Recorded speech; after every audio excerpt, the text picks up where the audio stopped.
Once upon a time, there lived a round little, brown little bear.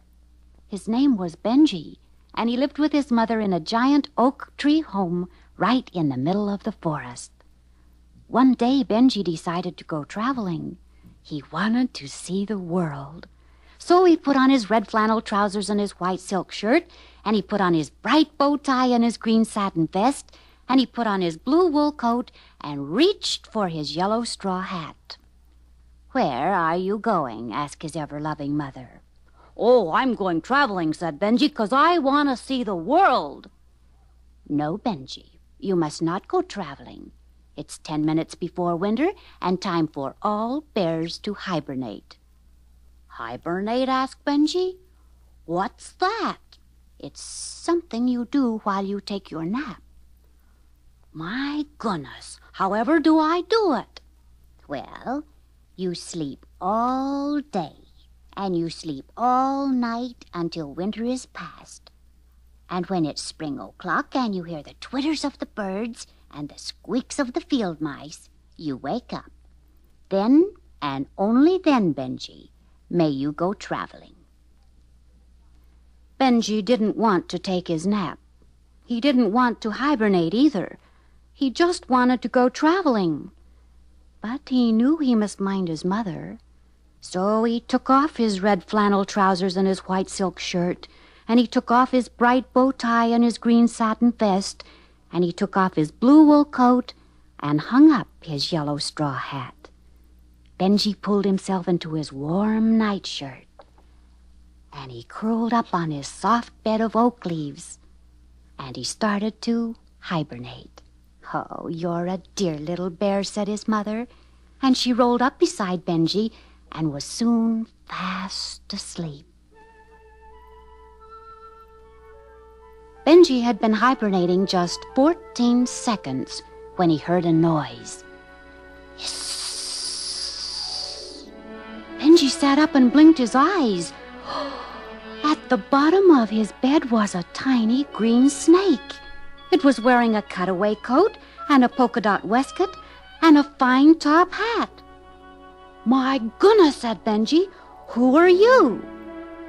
"I'm known as Snake in the Grass," hissed the green snake, "and I have something to show you." "You do? What is it?" Snake in the Grass took out a shiny gold piece from his pocket, and he tossed it up and down, up and down. "Oh, my!" exclaimed Benji. "A golden coin! Where did you get it?" "Sly Fox gave it to me. He said he got it out of the pot of gold at the end of the rainbow, and you can have one too if you'll come with me. Sly Fox told me where the end of the rainbow is." Oh, Benji was most excited. He thought if his ever-loving mother knew about the pot of gold at the end of the rainbow, she'd certainly want him to go traveling to find it. So quickly he dressed himself. "As soon as I bid my ever-loving mother goodbye, I'm ready to leave," said Benji. "Oh, don't do that. You'll disturb her. Out the window we go." Hiss. So Benji followed Snake in the Grass out into the great big world. At last, he was traveling. Benji looked all about him. Oh, he thought the whole world must be hibernating. Mr. Moon was taking a nap. The squirrels and bees were taking a nap. And so were all the little wood folk. Everything was peaceful. Everything was serene. Everything was quiet. That is, everything was quiet until Benji bumped into Mrs. Squirrel's pile of nuts. Oh, he didn't mean to do it, and he was sorry that he did do it, but it was dark and he couldn't see, and the first thing he knew, all the nuts Mrs. Squirrel had stored for winter came tumbling down, and the squirrels 4 trees around were awakened, and they all started chattering at once. Snake in the Grass pointed a slippery finger at Benji. "He's the one who did it." Hiss! I didn't even get close to the nuts. Benji hung his round little brown little head. Mrs. Squirrel could tell he was sorry, so she didn't scold him, but she did scold the green snake. "You are a snake in the grass," she said. "I don't know why Benji travels with you. No good can come from seeing the world with a friend who is not true blue." The snake in the grass slithered away. But Benji followed him, for Benji wanted to find the pot of gold at the end of the rainbow. So on and on they went. They traveled all of the night away, and they watched the night turn into day. Everything was rosy. Everything was bright. Everything was quiet. That is, everything was quiet until Benji walked into Queen Bee's hive. Benji didn't mean to do it, and he was sorry that he did do it, but the sun was shining so brightly he couldn't see. And the first thing he knew, all the bees were mad as hornets. And the bees 4 hives around were awakened, and they all started buzzing at once.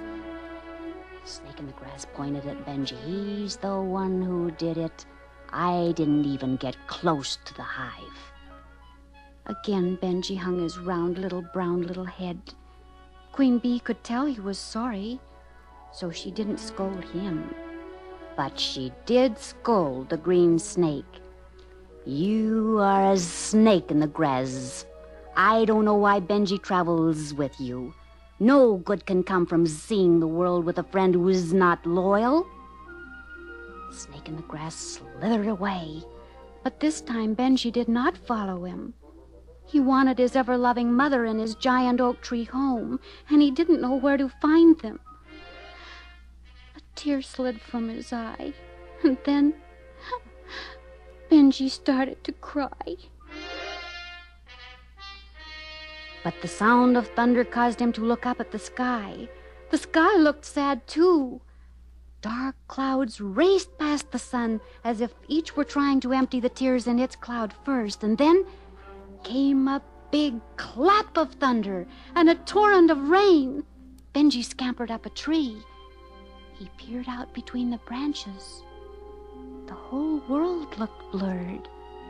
The rain seemed to have blended everything together, and then suddenly the rain stopped. Benji gasped. He gasped because he saw a beautiful rainbow arched across the sky.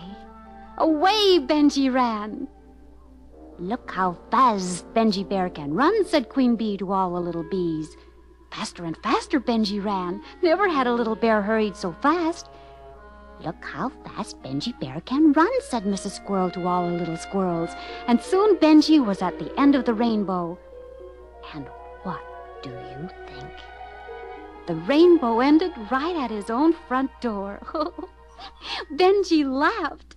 He laughed because he realized the pot of gold was not a big pot filled with golden coins. It was what you longed for most in all the world. And he longed for his ever-loving mother and his oak tree home. "Oh, happy, happy day," said Benji. "What a lucky little bear I am. I've truly found the pot of gold at the end of the rainbow." Then Benji did a strange thing. He listened. He listened for the twitters of the birds, and he listened for the squeaks of the field mice. But he couldn't hear the birds, and he couldn't hear the field mice. "I guess it isn't quite spring o'clock," he laughed. "I still have time to hibernate." So Benji scooted into his house, and he took off his clothes, and he pulled himself into his warm nightshirt. And he started to hibernate. Benji had been hibernating just 14 seconds when his ever-loving mother awoke. She looked at Benji. He was hibernating just fine. "Oh, what a dear little bear," she said. And she kissed him on his round little, brown little head.